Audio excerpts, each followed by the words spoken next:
반갑습니다. 오늘 3장의 상품 매매 하겠습니다. 이 첫째, 상품 매매를 했을 때 장부에 어떻게 기장하는가, 기장 방법, 즉 분계하는 방법입니다. 자, 이 네 가지가 있는데 분기법. 자, 분기법은 분리해서 기장한다. 원가와 이익을 분리시킨다. 구분한다. 그래서 분기법입니다. 총기법은 총금액으로 기록한다는 겁니다. 판매가액, 총금액, 상품 판매했을 때 판매한 총금액으로 총액으로 기록한다. 그래서 이제 총기법입니다. 자, 실사법은 보통 상품 계정을 세 개로 구분합니다. 2월 상품 매입 매출.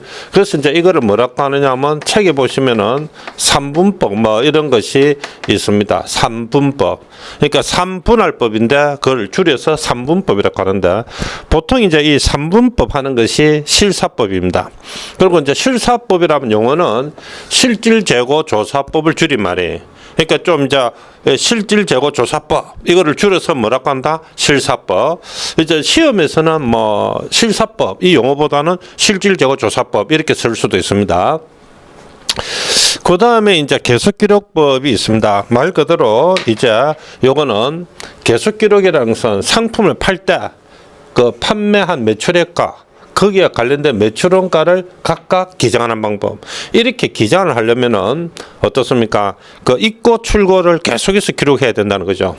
계속기록법은 그 입고되고 그 다음에 출고되고 하는 것을 끊임없이 계속해서 상품 재고장에 기록을 해야 된다는 겁니다. 상품 재고장에 입고와 출고, 즉 매입과 매출을 계속해서 기록을 해 나가야 이 매출액과 매출원가를 알 수가 있습니다. 그래서 이제 여기서 말하는 계속기록법은 상품 재고장에 입출고를 계속해서 기록을 한다. 그러면은 이 상품을 판매했을 때 매출액과 매출원가를 각각 기장할 수 있다. 이런 뜻이죠. 자, 그러면은 이제 이 상품거래 기장 방법이 네 가지가 있는데 그 네 가지 중에서 기업에서는 선택을 해야 됩니다. 뭐 어떤 기업은 실사법, 3분법을 뭐 하는 기업도 있고요. 어떤 기업은 계속기록법을 하는 기업도 있고 뭐 이렇게 선택을 해야 된다는 거죠. 그리고 이 네 가지 방법이 있다는 걸 알아야 회계학 공부하는데 혼돈이 없습니다. 이걸 모르면은 어떤 때는 뭐 이렇게 해놓고 어떤 때는 이렇게 해놓고 이렇게 해서 왜 이렇지 이런 문제가 생기거든요. 그러니까 네 가지 방법 중에서 기업에서는 선택을 해야 된다. 자, 그럼 이제 네 가지 방법을 실제 이제 한번 해봐야 되겠죠. 이거는 매우 중요합니다. 요 네 가지 방법이 어떤 것이 있다는 거, 그걸 알아야 객관식 문제 답도 할 수 있습니다. 자, 문제를 보겠습니다. 다음 거래를 분기법, 총기법, 실사법, 계속기록법으로 각각 분계하라. 그래서 이제 문제는 뭐 간단하게 나와 있죠. 상품 5만 원을 현금으로 매입하다. 자, 두 번째는 상품 8만 원, 원가는 2만 원, 상품 8만 원 현금으로 매출하다. 자, 분기법 보시겠습니다. 자, 첫째 분기법부터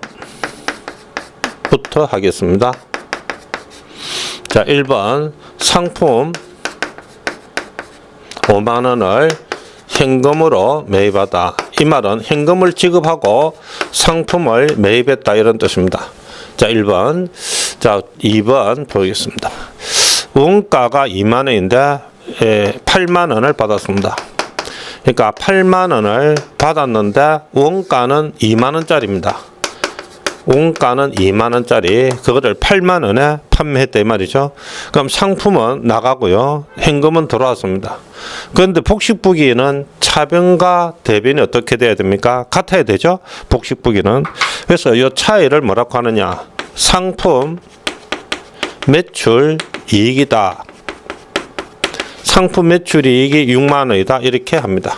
자, 분기법 끝났습니다. 자, 분기법은 이와 같이 상품을 판매할 때 분기법. 자, 분기법은 상품을 판매할 때 상품의 원가 이게 원가죠. 이 원가와 이익이죠. 원가와 이익을 이렇게 구분해서 기장하는 방법. 이 분기법입니다. 기업에서 이거를 선택해서 해도 되는데 보통 일반적으로 기업에서 이 방식을 선택하는 기업은 잘 없습니다. 자, 그 이유는 이제 조금 이따가 말씀을 드릴게요. 그 다음에 총기법입니다. 자, 총기법은 자, 상품을 매입했습니다. 차변에 상품 5만원. 자, 대변에 현금 5만원. 자, 두 번째 상품을 팔았습니다. 현금 8만원. 자, 대변에 상품을 그러니까 상품을 구입했고요. 여기서 팔았죠. 팔았습니다. 8만원. 자, 지금 여기 총기법은 총금액으로 기록했습니다. 그런데 살 때는 차변의 상품, 자, 팔았을 때 대변의 상품 이렇습니다. 이 안에 뭐가 포함되어 있습니까? 이 안에 이익이 포함되어 있죠. 이익이 포함되어 있죠. 그럼 이익은 어떻게 계산하느냐? 올말이나 연말에 가서 이 속에 포함되어 있는 이익을 계산해야 됩니다. 그래서 총기법은 이 상태만 봐가지고는 이익이 얼마 포함되어 있는지 알 수가 없죠. 그러니까 요거보다는 분기법이 좀 더 확실하죠. 그렇죠. 분기법이 확실하죠. 그런데 이 총기법이나 분기법은 상품 계정을 쓰는 것이기 때문에 상품 계정 하나를 이렇게 쓰다 보면 이 매입 매출 이런 것을 알기가 어렵습니다. 결론적으로 말하면은 우리나라 기업들은 이런 분기법이나 총기법을 쓰는 회사가 없다 이렇게 보시면 됩니다. 자, 그러면 분기법이나 총기법을 쓰는 회사는 없다. 다만 회계 처리를 이런 식으로 할 수는 있다는 겁니다. 그러면 이제 어떻습니까? 분기법이나 총기법이 있는데 우리나라 기업들은 이것을 거의 쓰지 않는다. 예? 이 방식을 안 쓴다. 안 쓰는 이유는 이야기했죠. 상품 계정을 하나를 쓰다 보니까 상품 매입 매출 이런 것을 정확하게 파악하기가 힘이 듭니다. 그래서 이런 회계 처리는 있지만은 분기법, 총기법은 실무에서 안 쓴다. 더 이상은 여기서는 연구할 필요가 없습니다. 그 다음에 이제 3분법. 그리고 이제 요거를 뭐라 하느냐면 분기법을 순수 계정이랍니다. 순수 계정. 순수 상품 계정. 이제 요거를 혼합 상품 계정이라는데 그거는 무슨 뜻이냐면은 요 상품은 원가죠. 그래서 순수한 상품이란 말이죠. 요거는 상품이라고 되어 있지만 사실은 이 안에 뭐가 들어있습니까? 원가도 들어있고 이익도 포함되어 있죠. 그래서 원가하고 이익이 포함되어 있다고 해서 이거를 뭐란다? 혼합 상품 계정이다. 이런 표현을 씁니다.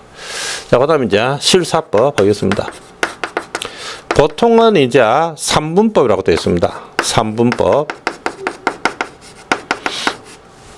자, 1번. 상품을 현금으로 매입하다. 그러면 차변에 매입 이렇게 합니다. 자, 대변에 현금 이렇게 하고요. 상품을 팔면은 차변에 현금. 자, 대변에는 매출 이렇게 합니다. 자, 이 실사법은 실무에서 아주 많이 씁니다. 많이 쓰기 때문에 요 실사법은 잘 알아두셔야 되겠죠. 실사법은 실무에서 많이 씁니다. 자, 그런데 여기 잘 보시면은 여기 매입. 그럼 여기 어떻습니까? 매출 요리 되어 있죠. 자, 이거를 지금 매입만 있고 요 매출만 있습니다. 근데 사실은 어떻습니까? 요거는 매입인 거고 이 5만 원 중에서 판매된 거는 어떻습니까? 원가가 2만 원으로 돼 있죠. 그렇죠? 그러니까 여기서는 매출액만 기록되어 있습니다. 그러면 이제 흔히 말하는 매출원가는 어떻게 하느냐? 자, 매출원가.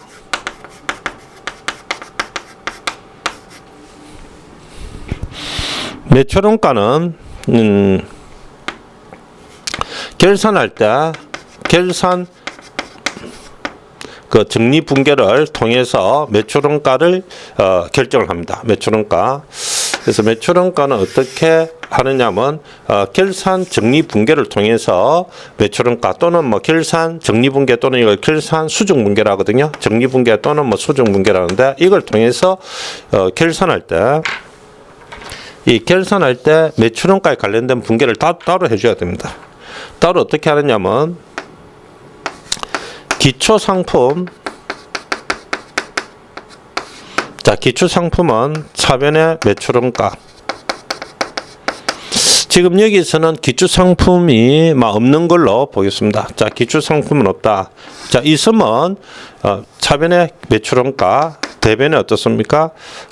상품, 2월 상품 이렇게 분개를 합니다. 지금 이 문제에서는 기초 상품이 없습니다. 자, 그 다음에 자, 요 매입액 있죠? 매입액, 요 매입이 5만 원이죠. 요 매입 5만 원을 매출원가로 처리합니다.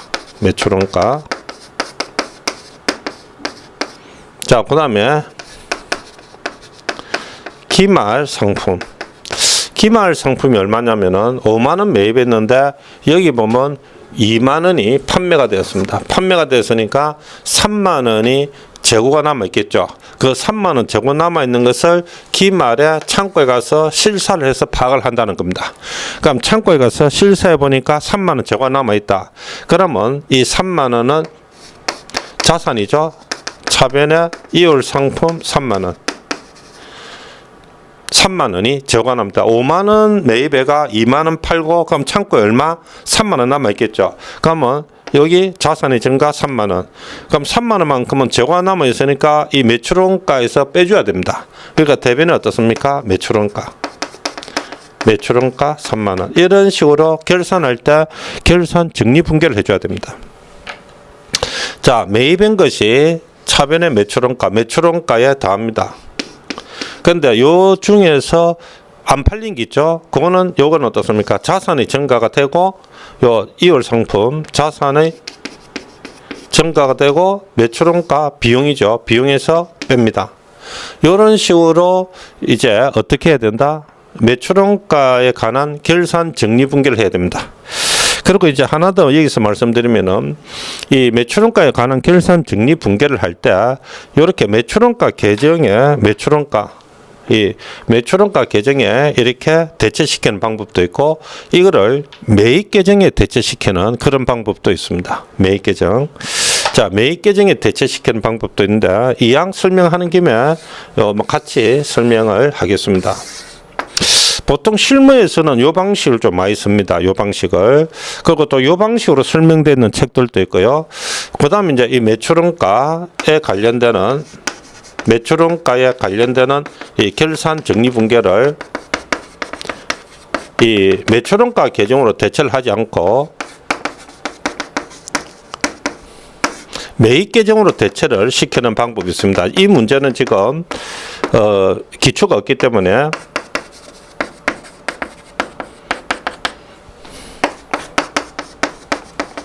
자, 기말 상품 3만 원이죠. 자, 이렇게 하는 방법이 있습니다. 이렇게. 그러니까 매입 계정에서 매출원가를 구하는 방. 이 매출원가를 매입 계정에서 구한다는 거죠. 매입 계정에서 매출원가를 구한다. 그러면 자, 기초는 매입에 플러스하고 기말은 이 매입에 마이너스하는 겁니다. 그럼 여기 매입이 5만 원 있죠. 이 5만 원에서 기초는 더하고 기말은 뺍니다. 그러면 매입이 2만 원 남죠. 그 2만 원을 매출원가로 보고 이 매출원가로 넣는 그런 방식입니다. 요거는. 그래서 요 방식을 해도 되고 요 방식을 해도 되고 실무에서는 마음껏 해도 됩니다. 다만 이제 회계학 책에서는 요 방식이 설명되어 있는 책도 있고요. 또 요 방식 아니면 두 개 다 설명되는 그런 책들도 있습니다. 다만 이제 실사법을 했을 때 결산할 때는 이렇게 하든 어떻게 해야 된다? 그걸 해줘야 된다는 거죠. 결산 정리 분개를 반드시 해줘야 된다. 그러니까 이렇게 매입 계정으로 대체시키는 방법은 여기 매입이 5만 원 있고 기초가 있으면 더하고 기말은 뺍니다. 그러면 이제 5만 원에서 여기 없으니까 빼면 2만 원 남죠. 그 2만 원을 이제 그 손익 계정으로 대체를 시키는 거죠. 매입. 그래서 여기 한번 볼까요? 매입 계정. 매입 계정에 5만 원 현금으로 5만 원 구입했죠. 5만 원 구입했죠. 기초가 있으면은 2월 상품이 들어옵니다. 이 현금 5만 원. 자, 이 기초가 들어오고 기말이 3만 원. 자, 여기 기초고 여기 기말입니다. 이 기초가 없으니까 그죠? 자, 그러면 여기서 요거 빼면 이것을 매출원가로 보고 손익계정으로 그냥 대체를 시킵니다. 이렇게 마감을 이런 식으로 하죠. 그러면 요것이 뭐가 되느냐? 요것이 뭐가 됩니까? 매출원가 되는 거예요. 자, 이렇게 하는 방법인데, 자, 요걸. 자, 그리고 이제 마지막으로 계속기록법 하겠습니다. 자, 그러면 이제 분기법과 총기법은 이렇게 하거나 이런 것이 있거나 하는 것만 아시고요. 여기에 대해서는 질문하지 않습니다. 그런데 이제 방금 했던 3분법 있죠? 3분법 요거 있죠? 요거. 자, 요거는 자, 실사법 행태. 자, 요거.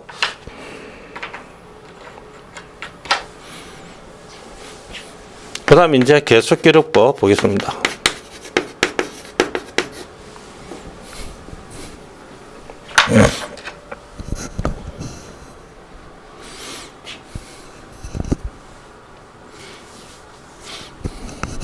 자, 계속기록법은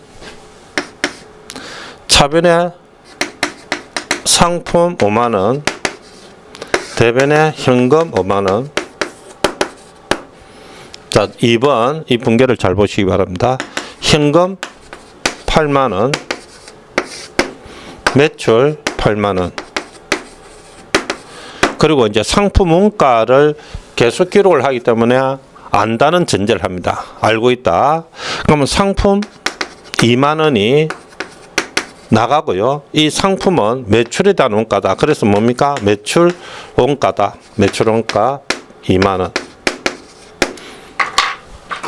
지금 이 계속기록법은 이제 구입할 때는 상품이라고 합니다. 상품. 이제 이 3분법, 이런 거는 어떻습니까? 이거를 뭐라고 한다? 매입. 자, 그리고 여기 보면은 매출원가.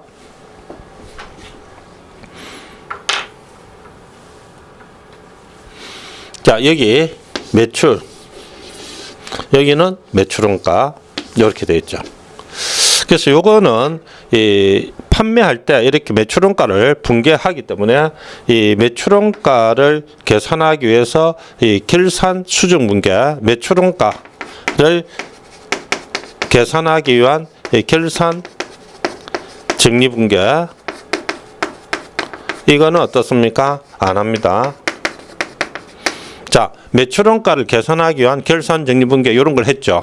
이런 걸 했는데 이런 것은 어떻습니까? 할 필요 없습니다. 그러니까 이제 계속기록법은 상품을 팔 때 이미 매출원가 분계를 해놨기 때문에 이 매출원가를 계산하기 위한 결산 정리 분계, 이런 것들입니다. 이런 것은 할 필요 없고, 특히 이제 보통 이 실사법을 하는 것을 3분법이라고 하는데, 3분법이라 했을 때는 이제 요렇게 매출원가를 여기에 대체시키는 것을 특히 3분법이라고, 이 매출원가 계정에 대체시키는 것은 계정이 매입 매출, 매출원가, 이월 상품 이렇게 하면 4개가 나옵니다. 특히 이것을 4분법이라고도 합니다. 이렇게 하는 것을. 근데 요거는 어떻습니까? 이렇게 하는 것은 3분법. 3분법은 어떻습니까? 매입, 매출, 그리고 이월 상품 계정이 3개가 나오죠. 그래서 이제 3분법 같은 경우는 계정이 3개가 나온다. 매입, 매출, 그리고 이월 상품 이렇게 해서 3개가 나오죠. 이제 4분법 같은 경우는 이 분할을 매입, 매출, 이월 상품. 자, 매입, 매출, 이월 상품, 그리고 매출원가를 하나 더 설정한다. 매출원가를 하나 더 설정하기 때문에 그럼 몇 개가 된다? 4분법 4개가 된다. 특히 이제 이렇게 하는 것을 매출원가 하나 더 설정한다고 해서 뭐 4분법이다 이렇게 뭐 지칭하기도 합니다. 그거는 뭐 큰 의미는 없습니다. 자, 그다음에 매출 총이 계산식인데 이거는 매우 중요합니다. 이거 공식을 활용해서 푸는 문제는 뭐 그 해마다 항상 나오고요. 또 이걸 모르면은 뭐 아무것도 되지를 않습니다. 자, 매출 총이 계산식. 자, 거기 보면은 총 매출액. 이건 이제 외우셔야 됩니다.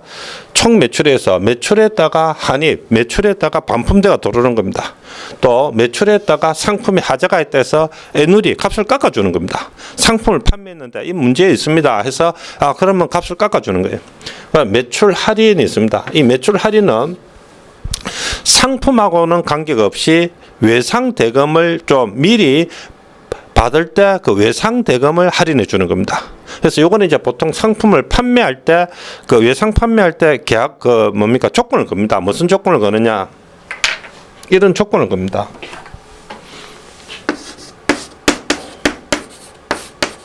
이런 조건을 거는데 이 조건이 뭐냐면 10일 이내 돈을 지급하면은 10일 이내 지급을 하면은 10일 이내 지급하면 2% 외상값을 할인해 준다는 겁니다.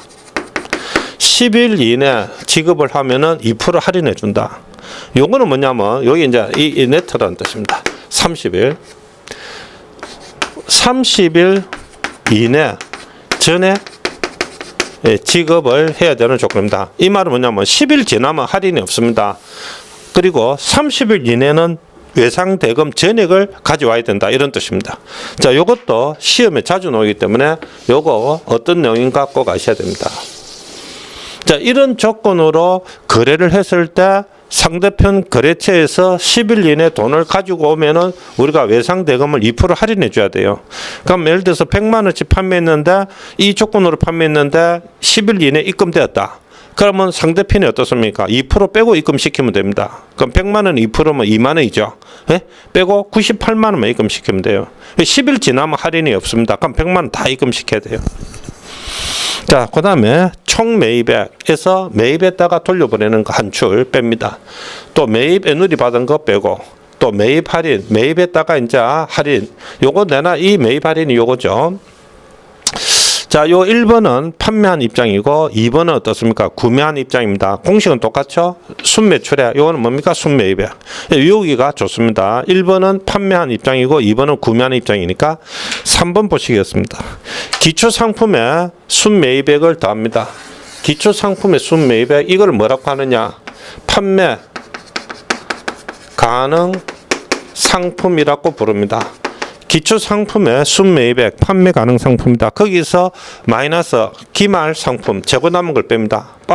빼면은 판매된 것이다. 그런데 판매된 것의 그 원가죠. 매출원가. 그래서 매출원가 이거는 비용입니다. 비용.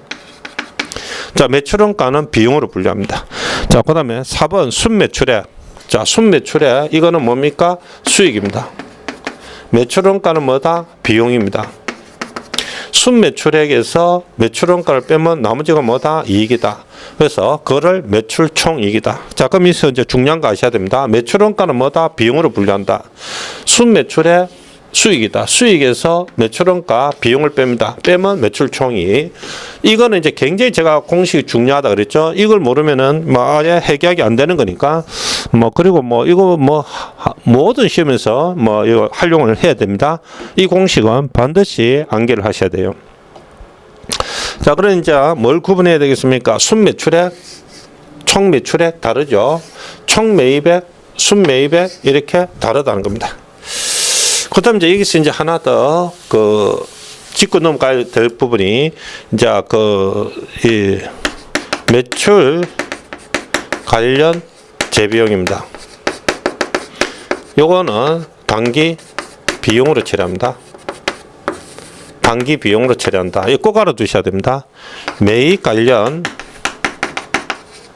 재비용이 있습니다. 매입과 관련된 재비용은 요거는 상품 원가에 포함시킵니다. 그러니까 매입할 때는 그 매입 원가에 포함시켜야 됩니다. 상품으로 처리할 때는 그 상품 원가에 포함시켜야 됩니다. 그러니까 매출과 관련된 재비용이 있습니다. 단기 비용으로 처리합니다. 매입과 관련된 재비용은 상품 원가에 포함시켜야 된다는 거 꼭 알아야 됩니다. 이거는. 그럼 예를 들면 이렇습니다. 뭐 하나 예를 들어 볼까요? 매출 관련 재비용. 예를 들면 발송운임 이런 겁니다. 예를 들면은 발송운임 뭐 이런 겁니다. 매입 관련 재비용은 뭐 인수운임 이런 겁니다. 자, 발송운임은 우리가 뭐라 하냐면 매출운임이라거든요. 매출운임. 인수운임은 어떻습니까? 매입운임. 그러니까 이 발송운임을 어떻습니까? 매출운임이라고, 이 인수운임은 매입할 때 운임이다 이라거든요. 매입할 때 운임. 그러니까 예를 들면은 요런 것들. 그러니까 요 발송운임은 비용 처리해야 되고 뭐 운반비로, 인수운임 같은 것은 상품 원가에 포함시켜야 된다는 겁니다. 아주 중요한 그런 내용을 꼭 아셔야 됩니다.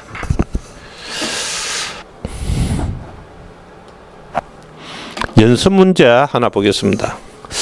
자, 요런 것도 모든 시험에 나오는 그런 내용들인데 좀 아주 이제 초보적인 간단한 그런 문제입니다. 자, 2005년, 2006년. 자, 매출 총이익을 구하라. 자, 그러면은 이 공식을 알면은 대번에 구할 수 있죠. 자, 공식은 이제 뭐 이렇게 터득을 했다 보고요. 그 하는 방법은 공식에 대입하는 방법이 있고, 그 다음에 간단하게 T자로 하는 방법이 있습니다. 그래서 상품 계정 하나를 그려놓고 이 T자로 하면은 아주 그 하기가 좀 쉽습니다.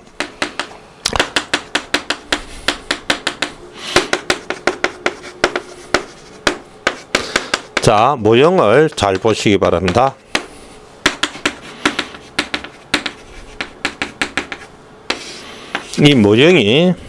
이 모형을 반드시 외우셔야 됩니다. 기초 기말 상품 순매출 순매입입니다. 그러니까 총 매출이 들어오면 안 되고 아예 순매출 순매입 이렇게 들어와야 됩니다. 여기에 총 매출 총 매입이 들어오면은 아까 그 마이너스인 거 있죠. 예? 그거 전부 다 들어와야 되거든요. 그러니까 여기서 총 매출이 들어가면은 또 막 이 총 매출에서 뺀 거 있죠. 그거 다 이제 이 상대편 차변에 와야 되고, 또 총 매입이 차변에 오면은 총 매입에서 뺀 거 있죠. 거기 다 대변에 들어가야 됩니다. 그러니까 모형을 단순하기 위해서는 순매출 순매입 이렇게 들어오는 것이 문제 푸는데 좋습니다. 자, 이렇게 하면 어떻습니까? 요 기초 이렇게 하면은 여기 뭐가 됩니까? 매출원가 되죠. 이게 매출원가 되고 요 순매출에서 이 매출원가를 빼면 이익이 되죠. 그러니까 요 모형이 아주 단순 모형인데, 자, 하여튼 회계학을 하는 이상은 이 모형은 아주 많이 쓰인다는 거죠. 자, 그러면 이제 보겠습니다. 자, 여기서는 매출 매입만 있으니까 그 매출 매입이 다른 조건이 없죠. 다른 조건이 없으니까 그 자체가 순매출 순매입이다 이렇게 보시면 되죠. 자, 그러면 2005년도 매출이 11,000원, 매입이 어떻습니까? 9,400원, 기초가 1,200원, 기말이 1,400원 이렇습니다. 그러면 그렇습니다. 자, 그러면은 요 더하고 빼고 하니까 여기 매출원가가 9,200원이죠. 매출원가가 얼마다? 9,200원이죠. 이 매출원가 구하는 것은 이렇게 구하죠. 이렇게 해서 9,200원 나왔죠. 그럼 11,000원에서 9,200원 빼면 어떻습니까? 1,800원 나오죠. 그래서 매출 총 이익은 얼마다? 1,800원이다. 이렇게 해서 합계 하시면은 12,400원, 12,400원. 그래서 계산할 때 우리가 어떻게 하면 되느냐? 그냥 이 합계만 내가 합계해서 어떻습니까? 이 합계만 맞추면 됩니다. 요거 합계하고, 요거 합계만 맞추면 되죠. 예? 1,800원. 자, 그 다음에 이제 중요한 거는 2005년도 기말 상품이 2006년도 되면 뭐가 된다? 기초 상품이 됩니다. 그러니까 니은은 1,400원 됩니다. 이래가 또 어떻습니까? 매입을 구하라 돼 있죠? 그럼 매입은 어떻게 하면 되겠습니까? 매입은 여기 갈로를 해놓고 나머지 숫자 다 집어넣으면 됩니다. 그러니까 여기 갈로하고 나머지 숫자 다 집어넣으면 요 매입을 구할 수 있겠죠. 자, 그렇게 해서 하시면 되고요. 아주 중요한 그런 문제다 이래 보면 되겠습니다. 참고로 공무원 시험 치면 요 문제가 참 자주 나옵니다. 요 문제가. 자, 그러면 이제 간단하게 기억은 1,800원, 니은은 1,400원 나왔습니다. 그래서 이제 기억은 1,800원, 니은은 1,400원. 그러니까 1,800원, 1,400원이니까 요거는 이제 디귿은 우리가 계산을 안 했는데 답이 요것밖에 없죠. 자, 디귿은 계산은 안 했지만은 1,800원, 1,400원, 그렇죠? 1,800원, 1,400원. 답이 이제 1번이다. 그러니까 이제 객관식 문제 같은 거 보면은 다 계산을 안 해도 답을 알 수 있는 게 그렇게 있죠. 자, 그 다음에 하나 더 보겠습니다. 매출 총 이익률이 30%인 경우 홍수련에서 유실된 것은 얼마냐? 이런 문제는 감정평가사, 세무사, 회계사, 간세사 이런 시험에 기출 문제가 많이 있습니다. 이런 문제는. 자, 이 문제도 마찬가지입니다. 하는 요령은 상품 계정 하나를 하는 겁니다. 기초 상품이 6,000원입니다. 자, 그 다음에 순매출을 구해야 됩니다. 자, 순매입 구합니다. 그리고 기말 상품. 자, 이 모형은 이제 암기를 하셔야 되죠. 자, 매출 총이익입니다. 자, 이 기초 상품은 6,000원 되었고요. 자, 여기 총 매출이 8만 원인데 가만 보니까 다른 조건이 없죠. 그럼 총 매출이 8만 원인데 뺄 게 없죠. 뺄 게 없으니까 그 자체가 뭐다? 순매출이 되죠. 마이너스가 없으니까. 그럼 총 매입이 5만 3천 원인데 매입 운임이 포함이 안 돼 있는 금액입니다. 그럼 매입 운임은 더하고 매입 환출은 빼고 이래야 되겠죠. 더하고 빼고. 그러면 어떻습니까? 5만 4천 원. 그래서 순매입이 얼마? 5만 4천 원이다. 이거는 계산을 이렇게 해가 돌아야 됩니다. 그리고 매출 총이익률이 30%다. 30%. 하나 아셔야 될 것은 항상 이 매출 총이익률은 순매출액에 대해서 계산을 하셔야 됩니다. 자, 여기서는 총매출과 순매출이 같은데요. 만약에 다르다면은 항상 순매출액에 대해서 계산을 하셔야 됩니다. 자, 30%입니다. 30%. 그러면 38, 24, 2만 4천 원이다. 2만 4천 원. 매출 총 이익률이 30%다. 순매출액에 대해서 30%를 계산하시면 됩니다. 자, 이렇게 했을 때 차변합계가 6만 원하고 8만 4천 원이죠. 6천 원이죠. 6천 원 하면 6만 원이죠. 6만 원. 6만 원하고 2만 4천 원, 8만 4천 원. 자, 그러면 기말 저건 어떻습니까? 답이 나왔죠? 4천 원 나왔습니다. 그래서 이제 유실된 건 얼마냐 해서 답이 어떻습니까? 4천 원 답이다. 자, 요런 문제 아주 간단하죠.